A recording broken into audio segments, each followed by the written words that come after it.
Yeah, it takes a minute for people to get the notification and then jump in. That's why we start streaming before we start streaming.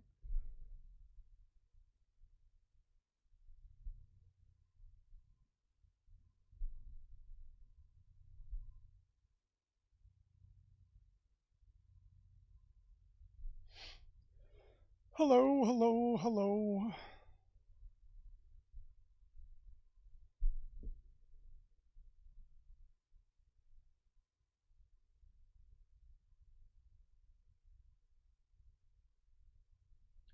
Hey everybody, how y'all doing? Good to see everybody. Thank you for the confirmation that you can hear us. It's always a mystery if the machine spirit's going to work with us or not.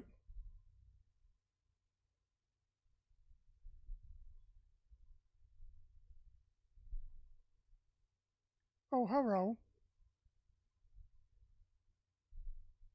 Yes, we are piping audio live. Can everybody hear Val?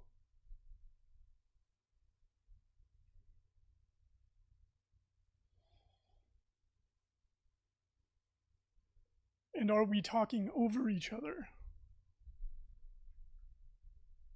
Cannot hear Val, says Tomodachi.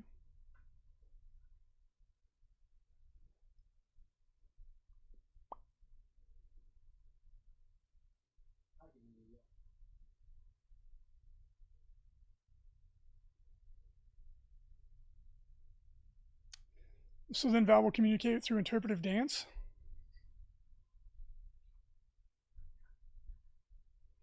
It's gonna be a challenge.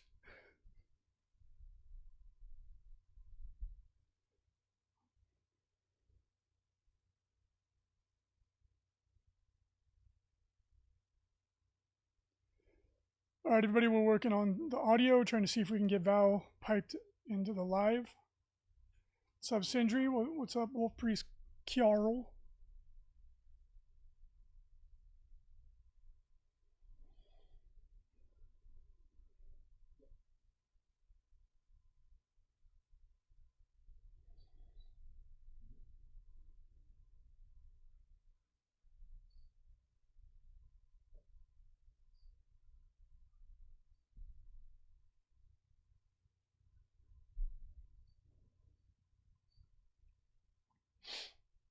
Just bear with us, everybody. I'm trying to work through this little technical issue.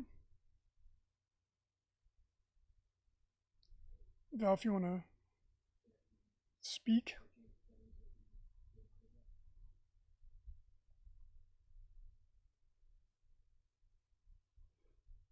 Val will show us his thoughts and feelings on the new FAQ via dance. That was that was a condition of this deal.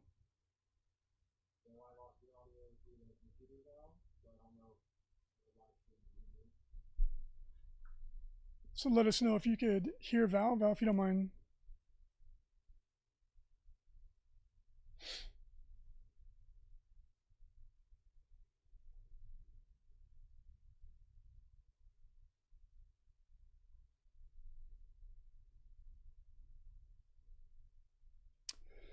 In AG, I haven't seen the Demon Slayer movie yet, but I really want to. I loved the series. I probably am going to pick up the manga as well. So still not hearing Val.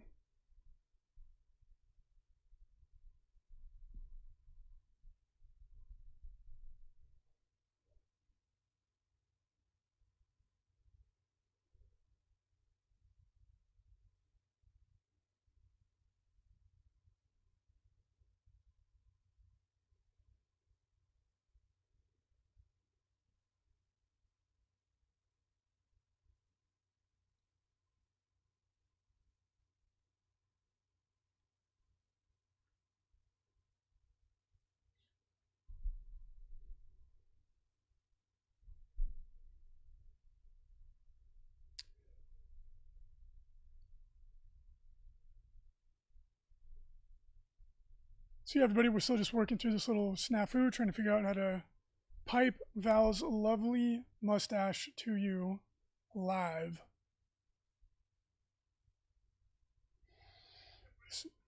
Somebody has to do it.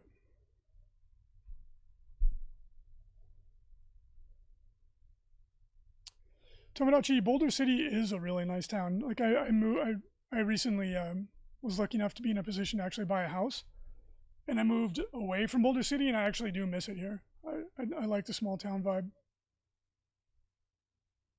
No, I'm in a town called Henderson. It's not far away, but it's the suburbs, and Boulder City is like Mayberry.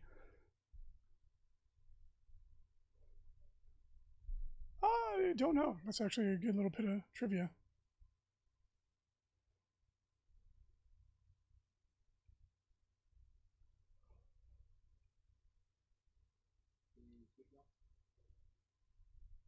Speak, Val Heffelfinger. What's up, Sheldon?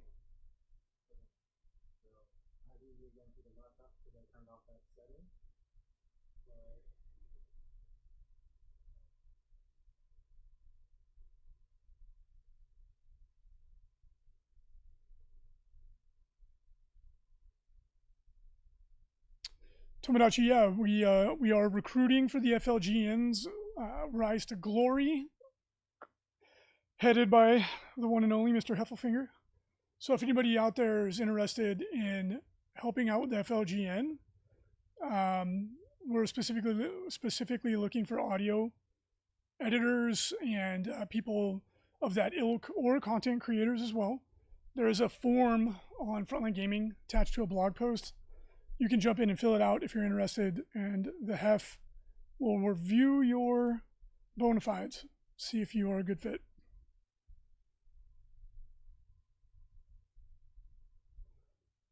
Yeah, Sheldon, you should fill it out, man.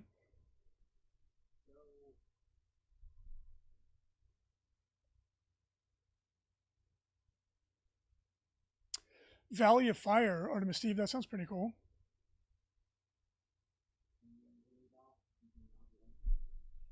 Yeah, Leo's doing his best to try and pull it all together.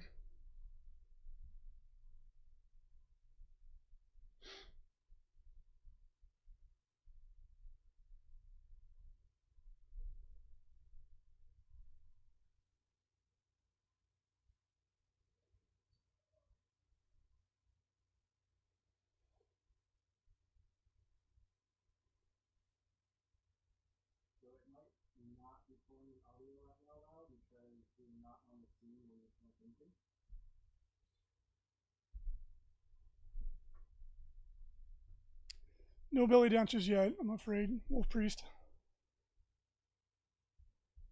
I do believe I think we have a couple high rollers left. Yes, chat.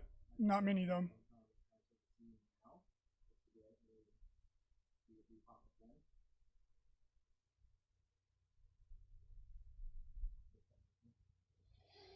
Swaggish, I am excited for the Loki series. I'm a sucker for all things Marvel. Won't lie.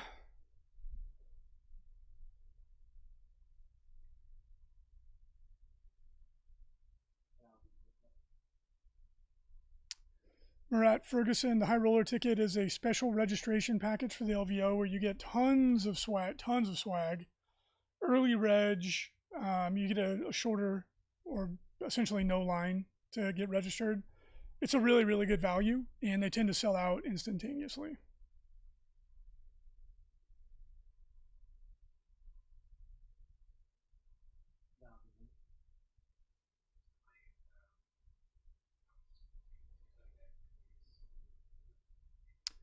What do we want to try and pipe video and see if that fixes it?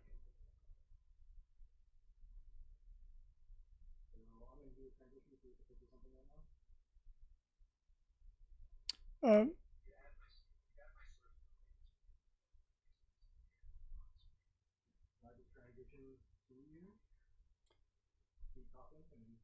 yeah, there's a delay.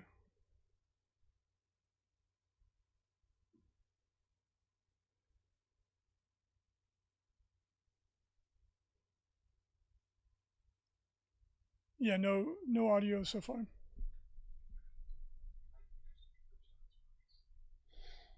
Womp womp.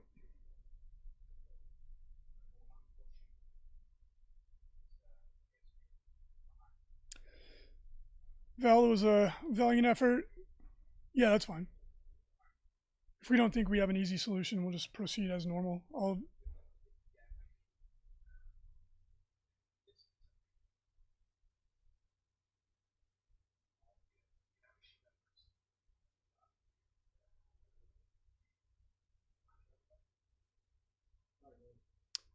It's all good. Not a problem.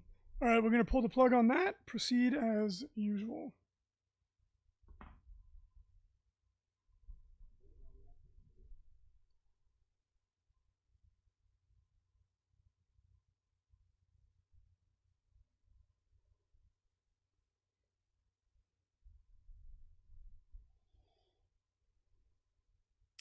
Seth the Mad Doc was saying they could hear Val, but he was extremely quiet, they think. But it's okay. The decision's made. We'll roll with it.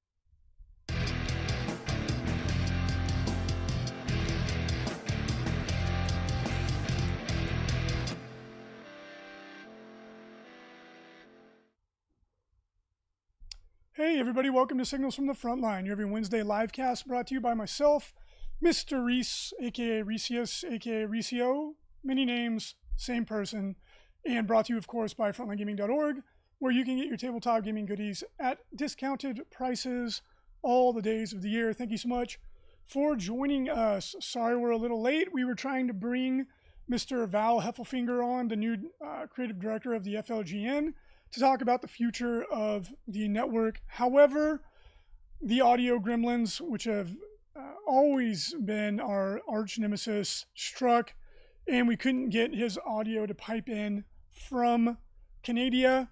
I'm going to say there was some maple syrup involved, perhaps some poutine, definitely hockey, some of that combo of politeness stopped us from hearing Val, but we'll work on it for next week. Till then, you're stuck with me. And let's jump in, talk about what's been going on in the last week. It has been a very, very active week. Things are coming back to life. I feel like a bear coming out of hibernation, trying to get back into the normal frenetic rhythm that is life at Frontline Gaming, and shaking off the rust, getting back into it. And man, a lot going on going from a dead stop to full speed has come with some challenges, I'm sure has been the case for everybody. But let's get in there and talk about what's going on. So first of all, Games Workshop went on vacation for the Memorial Day weekend. Nothing wrong with that. But before they did, they forgot to tell us our allocations for the pre-order for last weekend. Finally got those yesterday. So we got the pre-orders from last week, including chapter approved, Kragnos, the new Age of Sigmar supermodel, Lord Croak, and some box sets, all kinds of stuff that is now in the FLG web cart. We actually got allocated a decent amount, so if you want to jump in, grab some of those at discounted prices with free shipping options within the continental United States, please do so. And we are almost sold out of the chapter approved combo pack, so we recommend jumping in and grabbing one of those quickly, as we are almost out. Coming up next week, we have some really cool stuff. Not sure if both these are coming out next week yet, but we'll know any day now. We got the Sisters of Battle getting previewed at the very least. I think they are up on deck. And tons of new models, new rules. They look absolutely amazing. In addition to that, we've also been getting previews of the new orcs, which look very exciting. One of the rules previews that we saw was that boys are going to T5. The Beast Snagas are going to be T5 Strength 5. Quite a boost for the old orcs. Choppas are going to go AP1. Big Choppas, and then the super big Choppas, or whatever the heck they're called, all look very, very impressive. So if you're an orc player, there's a lot to get excited about. As people have been mentioning, it's all going to come down to points. I agree. But so far, the stats look really good, and I think I'm going to have to blow the dust off of my orcs, jump in, and start playing them because my orc army is absolutely beautiful. Not sure I want to have to go get some beast snagas or not. I'm on the fence. I have a huge orc army. If it's possible, my hope would be that I could play my truck orc list. That was legitimately one of the most enjoyable lists I've ever played in my long and somewhat illustrious, maybe notorious 40K career. So if I could bust out the old truck boys, I'd be a very happy man. Wouldn't have to paint anything because I am working a lot of hours right now, so I don't have a lot of time to paint. That'd be ideal. But if you're an orc player, I think you should be excited. They really do look super exciting. And the new models, I don't think anyone is going to disagree that the new beast snagas, the squigs, all that fun stuff, they look absolutely spectacular. So can't wait to see what we get next weekend, which of course you could pick those up in the Frontline Gaming webcourt, store.frontlinegaming.org, at a discounted price on Saturday when they become available. Hopefully GW allocates us enough that we can actually make some money and not just do a lot of work just to try and keep our customers satisfied for almost no profit. Allocations suck. Speaking of orcs, the new edition of Age of Sigmar has been announced, and this weekend Games Workshop showed off what's in the new box. They look so cool. I'm not a big fan of Stormcast Eternals, but some of the new characters in the box look amazing. The wizard character, the female wizard character whose name is escaping me, looked amazing. But the big controversy, the big excitement is that the orcs in Age of Sigmar are getting a pretty radical aesthetic change. They look totally different now than they did. To be fair, the old orcs were pretty derpy. The Iron Orc McDorks, the name is escaping me. Iron Jaws, thank you, Leo. They look like 40K orcs. I'm really curious to see if they change that or not. Maybe they'll be their own unique faction with their own unique look. It's kind of, it would be strange to change them. They haven't been around that long and they look amazing. We'll have to wait and see. But the new orcs that we are seeing, kind of like the normal orcs, so to speak, they look like the Lord of the Rings orcs. They're visually very cool looking, but it's a big difference. 40K Stats Center in the chat says they are staying the same. And I'm assuming he's referring to the Iron Jaws. Yeah, Gabawaki in the chat says they look like Moria orcs to me. That's exactly what I thought. I like the way they look, but it is a big change, and a lot of people have strong feelings about it. When we went from Mini Marines to Primaris Marines, it was the same thing. Old orcs to the Beast Snaga orcs, same thing.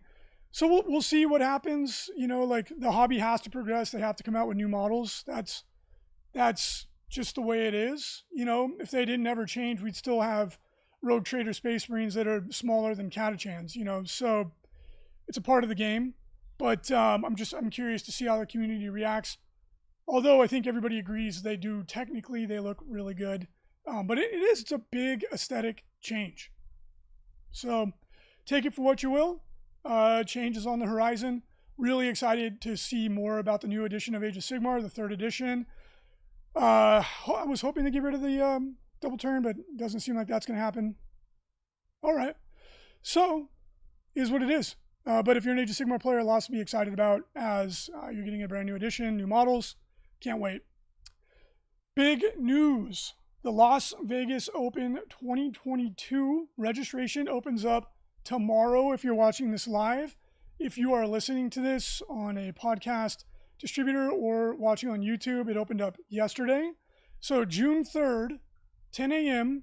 Pacific Standard Time, the Las Vegas Open 2022 registration will open. So I wanted to talk a few things, nuts and bolts stuff first. So first of all, thank you to everybody that worked with us. We had to move our timeline forward a little bit for Las Vegas Open to adjust to Games Workshop's registration for their events, which look awesome. So thank you to everybody that was flexible and was willing to work over the weekend to help us get everything ready for registration. That was a hustle. And this year is going to be the biggest and best year of the Las Vegas Open. Well, I say this year, it's 2022 in January.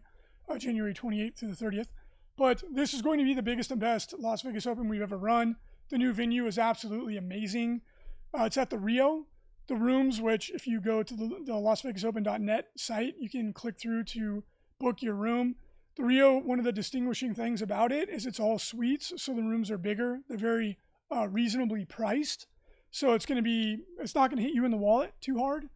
And beyond the fact that it's a full hotel casino that has everything you could want, has a nightclub, restaurants, gambling, food, all kinds of fun stuff. You literally don't have to leave the hotel if you don't want to, but you can go down to the strip also, which most people do. Tons of fun stuff to do there. And the convention center at the Rio is absolutely amazing for what we do. First of all, it's much bigger than Bally's where we were at, and Bally's was huge. We had over 100,000 square feet at Bally's. But at the Rio, it's even bigger, and it's all in one place. At Bally's, it was spread out over like 3 different levels of the hotel, so it was a little bit of a hassle to go from one area to another. Wasn't the end of the world, but it's just nicer to be in one place. The space, beyond being more convenient, it's nice. It's extremely nice. There's lots of ample parking. Really, really a big step up. And in my opinion, this is going to be unlike anything anyone has experienced going to one of these kinds of events. It's truly going to be a spectacle. So we're really excited to see everybody there. I apologize for sweating here. It's starting to get hot in the desert. So forgive me for that. But really excited for the venue. Like that's the main thing that we were so jazzed about with this. And just to kind of put it in context, the main hall at Bally's, where we had the first 1,000-person 40K event, 1,000 registered, not that many people showed up, was 40,000 square feet. The main hall here is almost 60,000 square feet, and it's just one of 3 big halls. And then there's a lot of ancillary areas as well.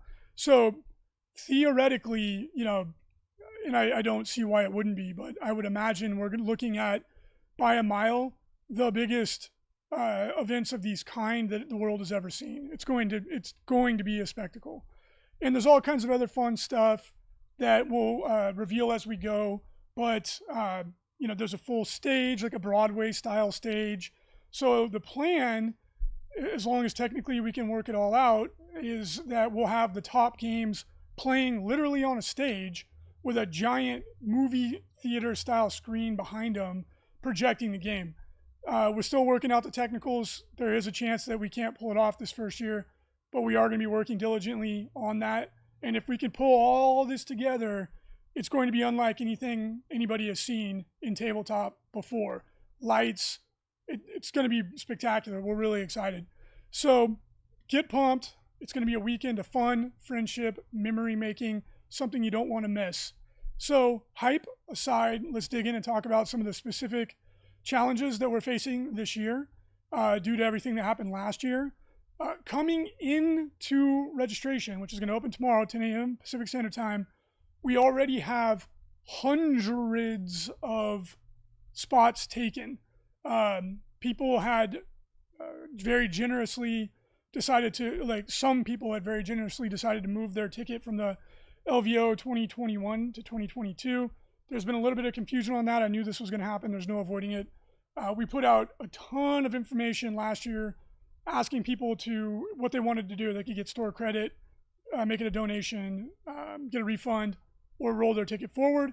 The deadline to do anything was back in January. We announced it multiple times on the podcast, newsletters, on our blogs, on other blogs, on the LVO page. Sometimes people miss it, and that's a bummer. But if you filled that out on time and rolled it forward, you would have gotten an email last week asking how to confirm what you wanted to do with your tickets.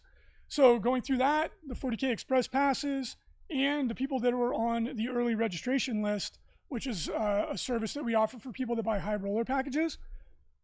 All in total, what that means is that unlike any other year we've ever had, we have a huge chunk of registration that's already accounted for, right? So coming into this, there will be less tickets available at registration than normal. So you don't want to wait to get a ticket. The event's in January. It should be way on the other side of COVID for international people or travelers. You can purchase a ticket with confidence. We have a very robust refund policy in some, the off chance that something weird happens. So you can purchase with confidence. And the last time that we actually had the LVO, the main events, most of them sold out in a day, and there was more tickets available than there will be now. On top of this, I think there's going to be a very large amount of demand because a lot of people are just, this might be the first event or one of the first events that they get to go to after COVID. So I have a feeling that registration is going to go fire. I could be wrong. You never know. I can't predict the future, but just, applying some simple logic to this equation, that would be my guess. Pent up demand, less tickets available than usual. I mean, you do the math. I have a feeling that it's going to go quick. So that said, particularly for the main events, if you want to go or you think you want to go, just jump in and grab them as soon as you can. The cool thing about the new software that we're using for the LVO is that it allows you to manage your own ticket, right? So, if you want to get a refund within the confines of our refund policy, transfer your ticket, change it, whatever, you can do that without having to go through customer service. Registration is going to be infinitely easier. You just pull up the QR code on your phone, you digitally scan yourself in, and then you only have to go to the registration desk if you have a swag bag to pick up. So registration should be much quicker in years past when we did it manually, and it could take an hour to get through registration. This year it should be a lot faster. So really exciting, lots of big improvements. Also some challenges due to the general challenges we faced during COVID. But I'm really excited. LJ in the chat, what's up? LJ is our very awesome Star Wars Legion TO. That event is down like 20% on potential registration, and that event sold out in like a couple of hours last year, right? 40K, Age of Sigmar, 30K. A lot of these other events are probably going to be very similar. So, but you never know. We'll see. We will see how it goes. I would just recommend buying a ticket early so that you don't risk missing out, because that always sucks when that happens. Las Vegas Open, January 28th through the 30th at the Rio. Book your room, grab your tickets. Can't wait to see you. Be a part of history at the largest event of its kind in the world. Very, very excited for that.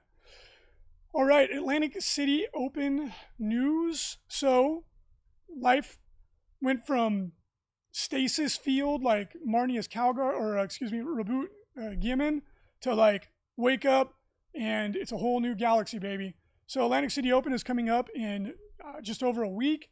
And of course, the universe decides to throw some serious curveballs at us coming down the home stretch. And I just wanted to address those so that we could be as transparent and communicate as clearly as possible. So first of all, as most of you watching this know, brand new FAQ dropped today. What is today, the 2nd? Yes, the 2nd of June. And after a great deal of deliberation between the TOs, administrators, we decided that we are not going to use this FAQ. We're too close to the event. When we've done this in the past, it has caused issues. I know a lot of people have strong feelings on it, as always, but lists were already due and locked in last week. And a lot of the FAQ was addressed to Drukhari, which I know a lot of people have pretty strong feelings about because they've been doing so well in the meta, which I understand. But given the nature and the amount of changes that come along with the FAQ, including points changes, we decided that it would not make sense, since the lists are already locked, to institute a change of that magnitude this close to the event. That, on top of the fact that this is the first major or even event that a lot of people are going to be going to, we're coming out of a really strange period of time in history. We decided that we're just going to not rock the boat, and we're going to stick with the state of the game as it was last week. So if you're a Drukhari player, which there's quite a few coming to the ACO, your list is safe. You don't have to change anything. You know, if you're a player that had points changes, we're just sticking with it. So it is what it is.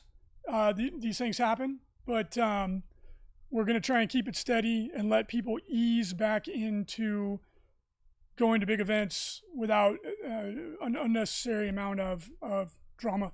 A lot of people probably wouldn't even get the message in time, and they'd show up with an illegal list, or, you know, they would be doing things illegally. This early on into waking up, we think we're just going to stick with it. So, other exciting news. Yes, I am Jason Kalajian. I am sweating. It is pretty warm in here right now. I apologize for that, but physiology, what are you going to do? Another big change that came up and a lot of people have been asking us about is the ever-changing situation in regards to COVID and public gatherings. So on Friday of last week, the state of New Jersey changed their public health mandate in regards to COVID. As of Friday of last week, you do not have to wear a mask if you are vaccinated. There are certain situations where you do have to wear a mask. None of them apply to the Atlantic City Open. So this puts us in a really, I knew this was going to happen for one of our events. I wasn't looking forward to it. I didn't think it would happen on the first event, but here we are. After consulting a lot of experts in the field, debating it internally, and just looking at what the law of the land is, we have to abide by the health and safety experts of the area. And so, and honestly, legally, there's nothing we can do. And ethically, there is nothing we can do either because we are not medical experts. So we want everybody to be aware that is coming to this event of what the situation is. And I know a lot of people are very sensitive about this topic for many different reasons. But our policy is going to be that we recommend that people wear masks, especially if your opponent is wearing one. Be respectful to their comfort, right? This isn't about making a political statement. This isn't about your personal rights and freedoms, which we respect. It's about being courteous and polite. So let's do our best to respect the comfort levels of fellow attendees. Playing these kinds of games is inherently a social activity. It's about coming together and enjoying something that we all love. So let's be mindful and respectful and empathetic to other people. And we recommend that you wear a mask. As we've been saying the whole time, we will be following the guidelines that are in place at that time. So there it is. If anybody has any strong, thoughts or feelings, you can let me know. But that is the law. So we are going to abide by it. And I have a feeling the next couple months are going to be like this as we get back to normal. So, yeah. Never a dull moment, right, Leo? It is warm. So that is that. That aside, I can't wait to see everybody at the Atlantic City Open. It's going to be a lot of fun. Over 300 people for 40K, just under 100 for Age of Sigmar. We are still socially distancing the tables. So all the tables will be more than 6 feet apart. And we're going to do our best to make everybody feel safe. But it's going to be a lot of fun. I can't wait to see how the meta looks at this point in time. We're going to get some really good data. It's going to be very exciting. All right, Frontline Gaming Network, FLGN. We were going to have the servitor that is the Heffelfinger join us to talk about some of the exciting changes that are coming. However, the audio gremlins put the kibosh on that plan, so we'll have to talk about that next week. But a lot of you probably already noticed the Venerable Chapter Tactics is back with Val. They were talking with the Magic Carp Use Fly crew from YouTube. They're a huge, huge YouTube channel. They're joining the FLGN. So we have some really, really exciting stuff on the horizon. Just to give you a little hint, might be having a change here at Signals from the Frontline as well, looking at bringing in a crew that is younger, more charismatic, better looking, probably more talented than me, to jump in and take the reins of this venerable dreadnought of a podcast. And we'll give you more info on that as we go. But as my sort of turn at the helm of this show is going to be turning a page and going to a new chapter. I did want to say, and I'll say it again next week, and as we kind of manage this transition, just my heartfelt gratitude for everyone that's been with us for 10 years and, almost 800 shows. It's been a wild ride. It's been wonderful to talk to everybody, and I'll still be around. Obviously, I'll still be on the network doing some new projects, but the venerable dreadnought that is Signals is looking to be taking a change in talent. I'm sure for the better, because my goal was never to be the talking head, but here I am 10 years in. Yes, the silver fox of the FLGN, Sean, that is definitely me. It would be funny to go back and do a time lapse of how I've changed in appearance from the beginning to now. Not as a good story for me, but it would be funny. Tomodachi, the reason why Frankie's not on anymore is as the company grows, we're up to 14 full-time employees, and as the needs of administration and strategic level leadership have increased, Frankie and my time has been strained. So we want to give some new, talented, enthusiastic people a chance to get out there in front of the community and spread the good word and get people and keep people excited to play, and all that fun stuff. So change ahead, but good change, and really excited about that. All right, let's talk about what's going on in the ITC. First of all, let's take a look at the top 4 placings from last weekend. We had 2 GT plus level events, and let's take a look. So we had 1 first place finish from Jukari, a second place finish from Space Wolves, which widely considered to be one of the weakest 9th edition codexes. However, they had a first place last week, second place this week. They've made podium a couple times. I think they're underrated. I think people just kind of get too stuck into groupthink, and I believe that any army can do well with the right general, and we're seeing Space Wolves continuing to do well. So well done. Necrons consistently been doing well since they got their book. They had a second and a third place finish.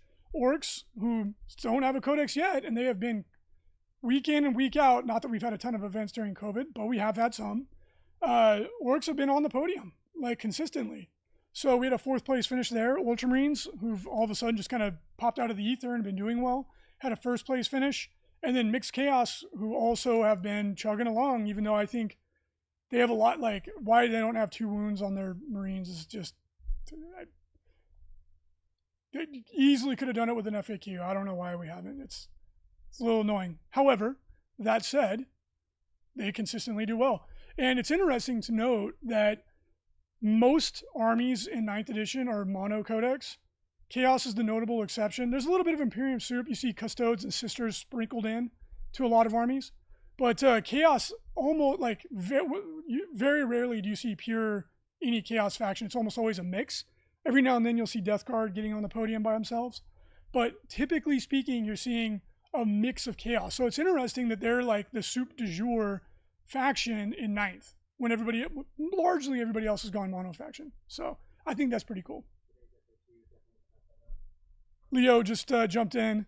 Our man on the front lines, haha, said that the new FAQ is going to screw up Chaos. Well, you know what? Chaos players will complain incessantly because they are bitter warriors of the Long War, but they still manage to always find a way to win. I hope they can continue that vaunted tradition. All right, let's take a look at the rankings before I melt.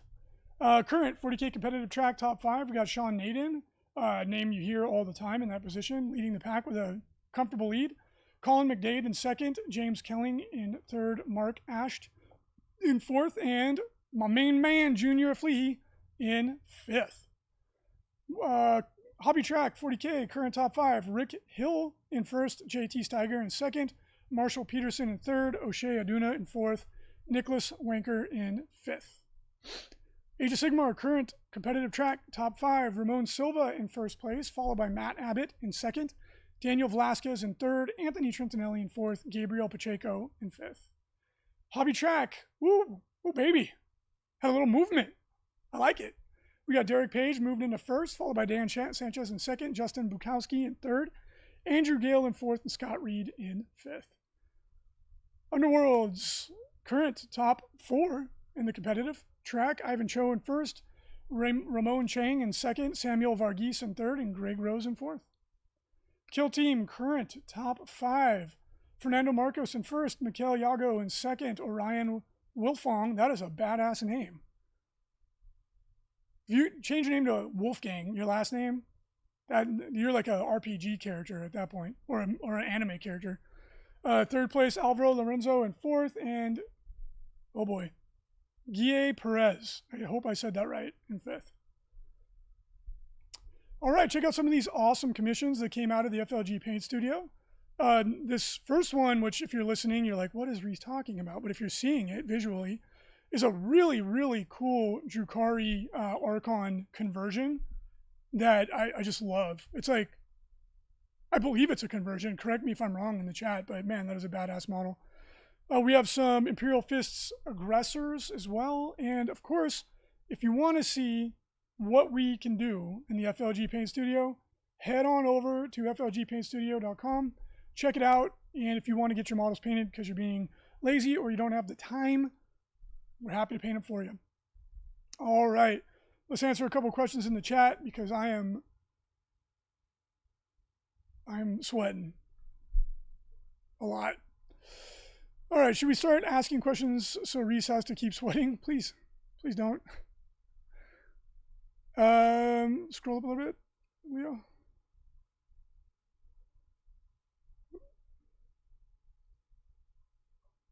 Let me see. We'll see how it goes when the Book of Fire comes out with the new Chaos stuff. System Adachi Bill says new fact just gave DG's Death Guard's Inexorable advanced the ability to ignore difficult ground. 8 or 8? I don't know. Other people in the chat can answer it. I actually didn't have, oh, did it? Leo says yes. I didn't have a chance to read it. I was crazy busy this morning. I didn't have a chance to read the FAQ yet. Scroll down a little bit. Cool thing about playing NIDS is just all the salty tears. Yeah, Sean, I agree with you. NIDS look like they're going to be late in the lineup, unfortunately, for 9th edition. Is what it is. Never seen a man sweat this much live, says Phil Kelly, rub my belly. Well, you're welcome. Yeah, it's hot. Will there be air conditioning at the Atlantic City Open? Yes. You will not look like me playing it. The studio lighting certainly is probably not helping, but it's okay. Claus D says, talking Marvel comics finished the Calgar comics 2 weeks ago. Everything I expected from an introduction into 40K in combination with Marvel comic superhero style. I think it's worth reading. All right, Claus, you convinced me. I'll pick it up. I love comics. And I love 40K, obviously, so I'll have to check it out. The art looked phenomenal, so I'll have to check it out. All right, I'm going to go jump into an ice bath, prevent myself from having a stroke here. Thank you, everybody, for joining us, and we will catch you all next week. Remember, grab those LVO tickets. You don't want to miss out.